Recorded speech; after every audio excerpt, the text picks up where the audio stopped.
Good morning friends. Shri કન્યા primary વિદ્યાલય ધોરણ 6 વિષય ગણિત. હવે જોઈએ ચેપ્ટર નંબર 7 અપૂર્ણાંક સંખ્યાઓ. એમાં જોઈએ સ્વાધ્યાય 7.1. સ્વાધ્યાય 7.1 માં આપણને શું કહે છે જોઈએ, છાયાંકિત કરેલા ભાગને અપૂર્ણાંકમાં લખો. અપૂર્ણાંકમાં લખવાના છે એટલે અહીંયા આપણે જોઈએ પહેલાંનું આપણે અપૂર્ણાંકમાં લખીએ કે કઈ રીતે લખી શકાય છે અપૂર્ણાંકમાં. તો પહેલાંમાં જોઈએ કેટલા ખાના છે એટલે આપણે દર્શાવીએ 1 2 3 અને 4. કેટલા છે? 4. એટલે આપણે લખીએ 4. તો કેટલાની અંદર કલર કરેલો છે? તો કે આ 1 અને એક આ 2. એટલે અહીંયા આપણે લખીએ 2 ચતુર્થાંશ લખી શકીએ. હવે આમાં જોઈએ કેટલા ખાના છે? 1 2 3 4 5 6 7 8 અને 9. કેટલા ખાના છે? 9 ખાના છે. એમાંથી કેટલામાં કલર કરેલો છે? તો કે 8 ખાનામાં કલર કરેલો છે. જો આપણે કાઉન્ટ કરી શકીએ 1 2 3 4 5 6 7 અને 8. તો આપણે લખી શકીએ 8/9. ત્રીજી આકૃતિ છે, એમાં જુઓ કેટલા બોલ છે તમારી પાસે? તો કે 8 બોલ છે.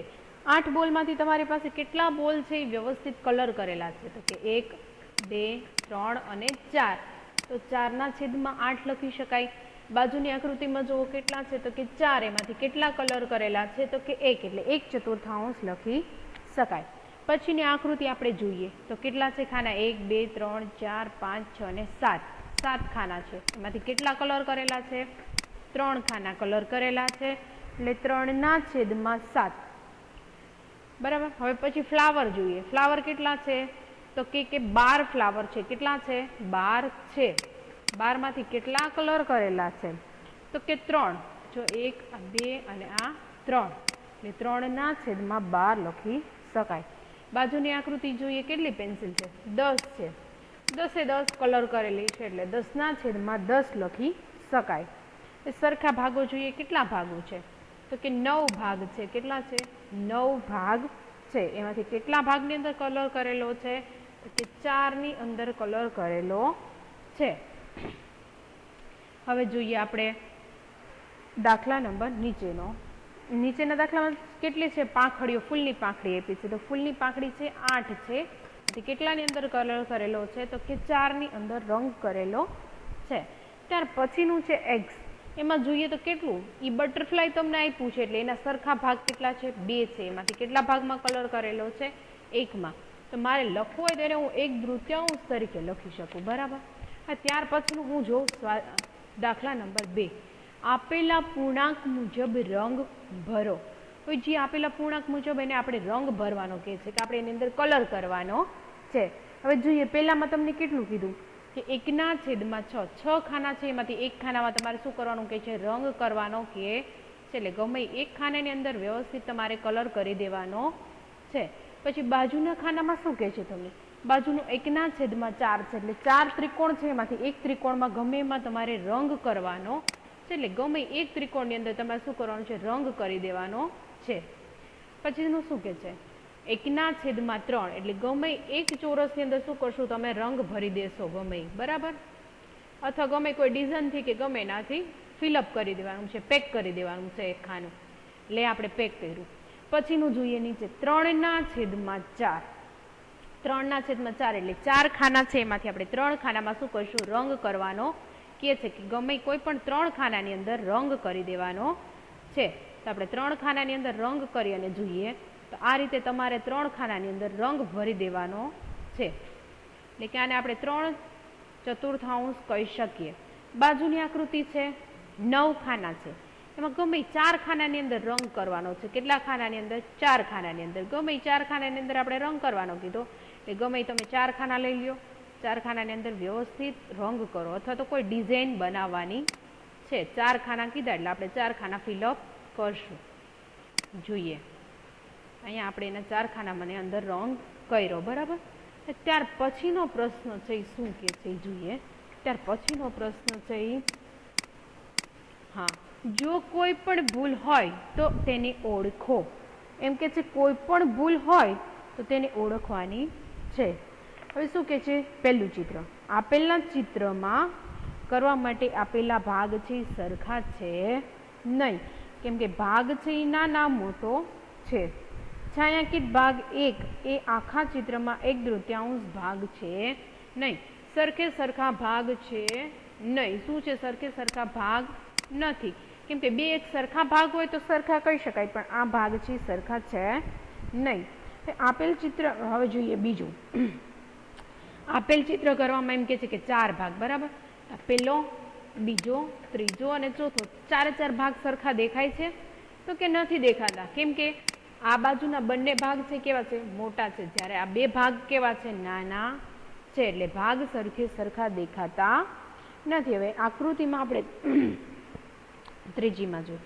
ચિત્ર કરવામાં આવેલા ભાગ છે સરખા છે નહીં. કેમ કે ગોળ છે એમાં જુઓ અંદરથી લીટી દોરેલી છે. આ ભાગ બહુ મોટો છે, આ થોડો નાનો છે. આ ત્રીજા નંબરમાં છે, આ તો ચોથા નંબરનો સાવ થોડોક જ ભાગ રહે છે. સરખા ભાગ છે નહીં. 3/4 લખી શકાય નહીં. પછી દાખલા નંબર 4 કે છે 8 કલાક દિવસોમાં કેટલામો ભાગ છે? 8 કલાક એટલે દિવસોનો કેટલામો ભાગ છે? તો ચાલો આપણે દાખલો કરીએ અને જોઈએ દાખલા મુજબ કે કેટલામો ભાગ છે એ આપણે જોઈએ.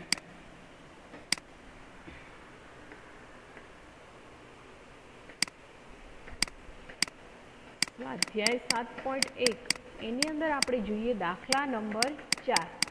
દાખલા નંબર 4માં શું કહે છે? 8 કલાકમાં દિવસનો કેટલો, એટલે એક દિવસમાં કેટલી કલાક હોય? એક દિવસમાં કેટલી હોય કલાક? 24 હોય. કેટલી હોય? 24 કલાક હોય. 24 કલાક હોય. તમે મારે એને માગ્યા પ્રમાણેના ભાગ લખવા છે. 8 કલાક, 8 કલાકના આપણે છેદમાં લખીએ 24 કલાક. છેદ ઉઠશે, ક્યાં ઉઠશે? તો કે 8 તેરી 24. ક્યાં ઉઠશે? 8 તેરી 24. એટલે મારે લખવું હોય તો 1/3 ભાગ આપણે લખી શકીએ. કેટલો? 1/3 ભાગ થાય એવું આપણે કહી શકીએ. ત્યાર પછીનો આપણે દાખલા નંબર જોઈએ 5. એ જ રીતે આપણને દાખલા નંબર 5 આપેલો છે. દાખલા નંબર 5માં શું કે 20 મિનિટ એ કલાકનો કેટલામો ભાગ છે? જોઈએ 20 મિનિટ કે છે. એટલે આપણે જોઈએ દાખલા નંબર 5. એક કલાકની અંદર કેટલી મિનિટ હોય? એક કલાકમાં કેટલી મિનિટ હોય? 60 મિનિટ હોય. કેટલી હોય? 60 મિનિટ. કલાકની અંદર 60 મિનિટ હોય. તો આપણને કેટલો કહે છે? 40 મિનિટ એ કલાકનો કેટલામો ભાગ? એટલે 40 મિનિટ છેદમાં 60 મિનિટ. કેટલી? 60 મિનિટ. આના છેદ ઉડાડવા હોય 0 0 કેન્સલ થઈ ગયા. 3 દુ 6, 2 દુ 4, એટલે 2/3. 2/3 ભાગ થશે. કેટલામો થશે? 2/3 ભાગ થશે એવું આપણે કહી શકીએ. હવે જોઈએ દાખલા નંબર 6. આર્યા, અભિમન્યુ અને વિવેક ભોજનાલયમાં ભાગ પાડે છે. આર્યાને 2 સેન્ડવિચ લઈ આવે છે. આર્યા છે 2 સેન્ડવિચ લઈને આવે છે અને એક શાકભાજી અને બીજી છે જામની બનેલી હોય. સેન્ડવિચ લઈ આવે છે એમાં કેવી છે? એક છે એ શાકભાજીની છે અને બીજી છે ને એ એક જામની બનાવેલી સેન્ડવિચ છે. બીજા 2 છોકરાઓ છે તેમનું ભોજન ભૂલી ગયા છે. એ ભોજન હારે લઈ આવ્યા નથી. તેથી તે રીતે આર્ય તેને સેન્ડવિચ આપવા માટે તૈયાર થાય છે કે ચાલો તમે બધા મારા ફ્રેન્ડ્સ છો તો હું તમને મારો નાસ્તો આપું. તો સમાન એ બધા એક સરખો સેન્ડવિચનો ભાગ કરે છે.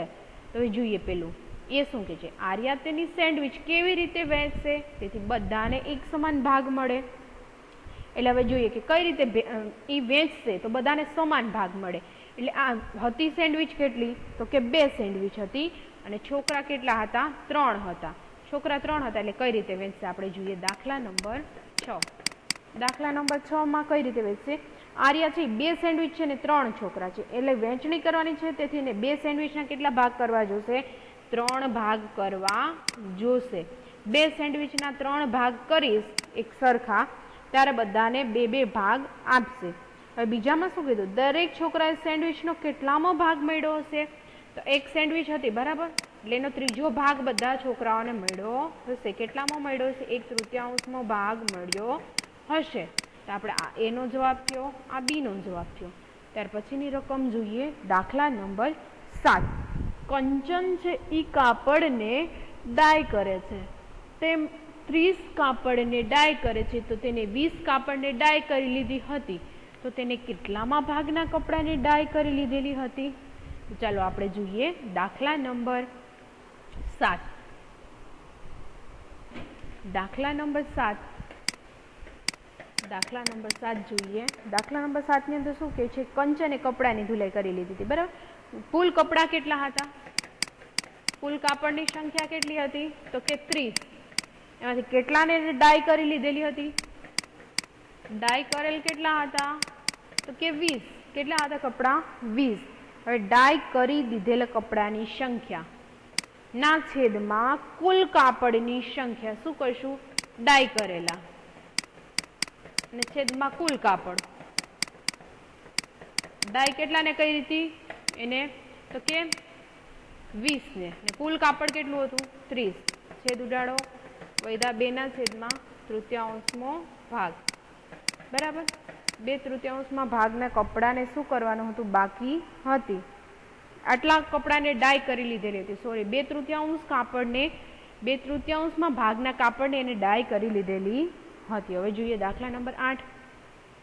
2 થી 12 સુધીની પ્રાકૃતિક સંખ્યાઓ લો, તેમાંના કેટલામાં ભાગની અવિભાજ્ય સંખ્યાઓ છે? તો પ્રાકૃતિક સંખ્યા લઈ અને કેટલામો ભાગ છે અવિભાજ્ય સંખ્યા છે તે જોવાનું છે. તો ચાલો દાખલા દ્વારા જોઈએ, બરાબર. હવે દાખલા નંબર જોઈએ આપણે.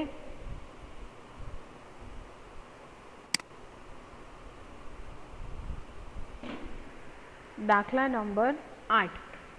દાખલા નંબર 8 ની અંદર શું કહે છે? પ્રાકૃતિક સંખ્યા. પ્રાકૃતિક સંખ્યા એટલે 2, 3, 4, 5, 6, 7, 8, 9, 10, 11 અને 12, બરાબર. આ પ્રાકૃતિક સંખ્યા છે અને આપણને 2 થી 12 સુધીની કીધી એટલે આપણે 2 થી 12 સુધીની લીધી. એટલે કે કુલ કેટલી? આપણે એમાં કહે છે 2 થી 12 સુધીમાં આવતી અવિભાજ્ય પ્રાકૃતિક સંખ્યા. અવિભાજ્ય હોય, જેના ભાગ ન પડતા હોય, તો કઈ કઈ આવે? 2, 3, 5, 7 અને 11 કે જેના ભાગ પડતા નથી. આટલી સંખ્યા હતી, એમાંથી આ સંખ્યા આવી છે કે જેના ભાગ નથી પડતા. એટલે એવી કુલ કેટલી સંખ્યા થઈ? તો કે કુલ 5 સંખ્યા એવી થઈ કે જે અવિભાજ્ય હોય. કેવી? અવિભાજ્ય સંખ્યા એવી 5 થઈ. હવે આપણે જોઈએ કુલ અવિભાજ્ય સંખ્યાના છેદમાં કેટલી લીધી? કુલ અવિભાજ્ય. કુલ અવિભાજ્ય કેટલી છે? એના છેદમાં પ્રાકૃતિક સંખ્યા, બરાબર. કઈ લીધી? પ્રાકૃતિક સંખ્યા. અવિભાજ્ય સંખ્યા કેટલી થઈ? તો કે 5 ના છેદમાં પ્રાકૃતિક સંખ્યા. કુલ સંખ્યા કેટલી હતી આપણી પાસે? 11. તો અહીંયા છે આપણો જવાબ છે ક્લિયર થાય. ત્યાર પછીનું જોઈએ દાખલા નંબર 9. શું કે છે? 102 થી 113 સુધીની પ્રાકૃતિક સંખ્યા લ્યો, તેમાંનો કેટલામાં ભાગની અવિભાજ્ય સંખ્યા છે એ જોવાનું છે. તો જોઈએ દાખલા નંબર આપણે જોઈએ 9. દાખલા નંબર 9. દાખલા નંબર 9 ની અંદર આપણે જોઈએ દાખલા નંબર 9 જોઈએ. દાખલા નંબર 9 ની અંદર આપણને શું કહે છે કે 102 થી 113. એટલે આપણે લખીએ, જોઈએ 102, 103, 104, 105, 106, 107, 108, 109, 110, 111, 112 અને 113, બરાબર. ત્યાં સુધીને આપણે કીધી. કુલ પ્રાકૃતિક સંખ્યા કેટલી થઈ? કુલ પ્રાકૃતિક સંખ્યા કેટલી થઈ? તો કે 12. કેટલી થઈ? કુલ પ્રાકૃતિક સંખ્યા 12 થઈ. હવે આમાંથી આવતી અવિભાજ્ય સંખ્યા કે છે. એટલે અવિભાજ્ય સંખ્યા કઈ છે? 103, 107, બરાબર. 103 છે, એક 107 છે કે જે અવિભાજ્ય સંખ્યા છે. એક છે 109 અને એક છે 111, બરાબર. સોરી, 113, બરાબર. 111 ના તો ભાગ હાલશે. 11, 11, 111 થશે. એટલે હવે આપણે જોઈએ 113 એવી સંખ્યા છે કે જેના ભાગ ચાલતા નથી. તેવી કુલ અવિભાજ્ય સંખ્યા કેટલી થઈ? અવિભાજ્ય સંખ્યા કેટલી થઈ? તો કે 4. કેટલી થઈ? 4. તો હવે આપણે જોઈએ કુલ અવિભાજ્ય સંખ્યાના છેદમાં કુલ પ્રાકૃતિક સંખ્યા. તો કુલ અવિભાજ્ય સંખ્યા કેટલી છે? 4. અને કુલ પ્રાકૃતિક સંખ્યા કેટલી છે? 12 છે. અહીંયાથી આપણો દાખલો છે ક્લિયર થાય. ત્યાર પછીનું જોઈએ દાખલા નંબર 10. આપેલ વર્તુળ, તમને વર્તુળ આપેલા છે બાજુમાં, એમાં જોવાનું છે કે કેટલાની અંદર ચોકડી છે તો તેને અપૂર્ણાંકમાં કઈ રીતે લખી શકાય.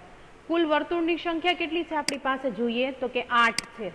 એમાં કેટલાની અંદર ચોકડી છે તો કે 4ની અંદર. તો આને મારે લખવું હોય તો 4/8 હું લખી શકું. ત્યાર પછીનો જોઈએ દાખલા નંબર 11. ક્રિસ્તીને તેના જન્મદિવસ પર સીડી પ્લેયર મળ્યું. તેને 3 સીડી ખરીદી હતી. એમાંથી એને શું કહે છે કે 5 બીજી ભેટમાં મળી. તો એના દ્વારા ખરીદી કરેલ સીડીની સંખ્યા અને ભેટમાં મળેલ સીડીની સંખ્યા કુલ સીડીને અપૂર્ણાંકના ભાગમાં દર્શાવવાનું છે. તો ચાલો આપણે દાખલો કરી અને જોઈએ. દાખલા નંબર 11. ક્રિસ્તીને ખરીદેલી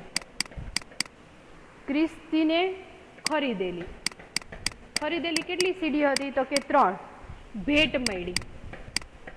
કેટલાની ભેટ મળી? કેટલા સીડીની? તો કે 5 સીડી છે એ ભેટમાં મળી. એટલે એની પાસે કુલ કેટલી સીડી થઈ ગઈ? એની પાસે 3 હતી, 5 ભેટમાં મળી, 5 ને 3 8 સીડી થઈ ગઈ. એટલે હવે એને અપૂર્ણાંકમાં દર્શાવવાનું છે. એટલે શું કરશે? ખરીદેલી સીડી ના છેદમાં કુલ સીડી. શું લીધું? ખરીદેલી સીડી ના છેદમાં કુલ સીડી. ખરીદેલી કેટલી હતી તો કે 3. એની પાસે કુલ સીડી કેટલી થઈ તો કે 8. તો બરાબર. હવે 3/8. હવે એને ભેટમાં મળી. બરાબર. ક્રિસ્તીને ભેટમાં મળી હતી સીડી એ આપણે જોઈએ. તો એને ભેટમાં મળેલ સીડી, ભેટમાં મળેલી સીડી છે એને આપણે અપૂર્ણાંકમાં દર્શાવી. એને શેમાં દર્શાવવાનું છે? અપૂર્ણાંકમાં દર્શાવવાની છે. તો ચાલો જોઈએ એને અપૂર્ણાંકમાં કઈ રીતે દર્શાવી. તો ભેટમાં એને કેટલી સીડી મળી? 5. ને એની પાસે કુલ હતી કેટલી સીડી? 8. બરાબર. તો આ પહેલાનો અને બીજાનો બેનો જવાબ છે અહીંયા આપણને ક્લિયર થાય. અહીંયા સુધીનો આપણું સ્વાધ્યાય રાખશું. નેક્સ્ટ લેક્ચરમાં આપણે નેક્સ્ટ સ્વાધ્યાય ઉપર અભ્યાસ કરશું. Thank you.